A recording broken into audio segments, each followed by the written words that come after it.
Chris Armitage would have lived under Marxism, not fascism.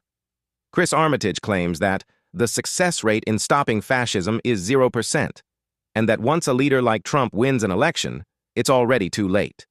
What he ignores is the other side of history, the record of socialist and Marxist regimes that grind down nations, strip away freedoms, and leave their people in chains for generations. 1. Armitage ignores the Marxist alternative. If Chris truly believes Trump is fascism, then what was the alternative?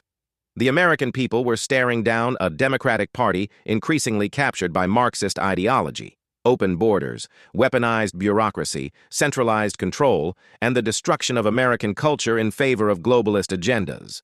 That's not freedom, and it's not democracy. That's soft socialism setting the stage for hard socialism. Had Trump lost in 2016 or 2020, Americans would have slid deeper into the kind of socialist Marxist regimes that ruled the Soviet Union, Mao's China, or Castro's Cuba. And unlike fascism, which has been defeated militarily and politically again and again, Marxist systems often last for decades because they choke off the economy, suppress faith, and break the human spirit. Chris never mentions that. Why? Because to admit it would mean acknowledging that Trump's victory stopped something worse. 2. The people saw through the lie. Chris sneers at conservatives who once thought they could control Hitler. That comparison doesn't hold up. The American people didn't hire Trump as some backroom scheme. They elected him because they weren't as stupid as Chris and his fellow Marxists assumed. They saw the corruption of Washington. They saw the endless wars, the globalist trade deals, the collapsing borders, and the weaponized agencies. And they said no. Trump didn't sneak into power. He won because the majority of Americans in key states recognized that the left's path was national suicide. 3. History proves Chris wrong. Chris insists that fascism can never be stopped once it gains ground, but history shows otherwise.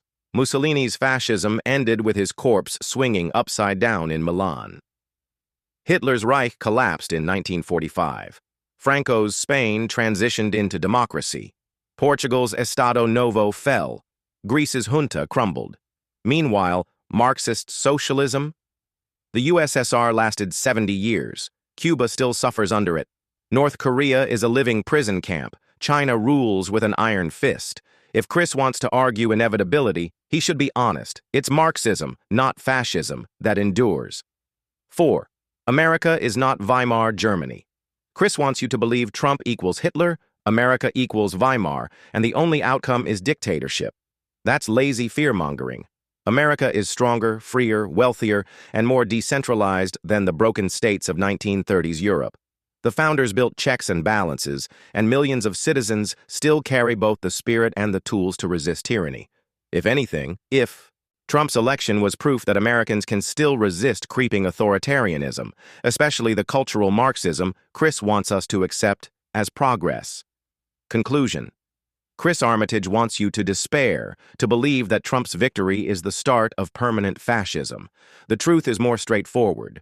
Trump won because Americans weren't as blind, naive, or gullible as Chris and his fellow Marxists thought we were. If Trump had lost, Chris would not be writing about fascism. He'd be defending his life under a socialist Marxist regime that slowly but surely destroys freedom.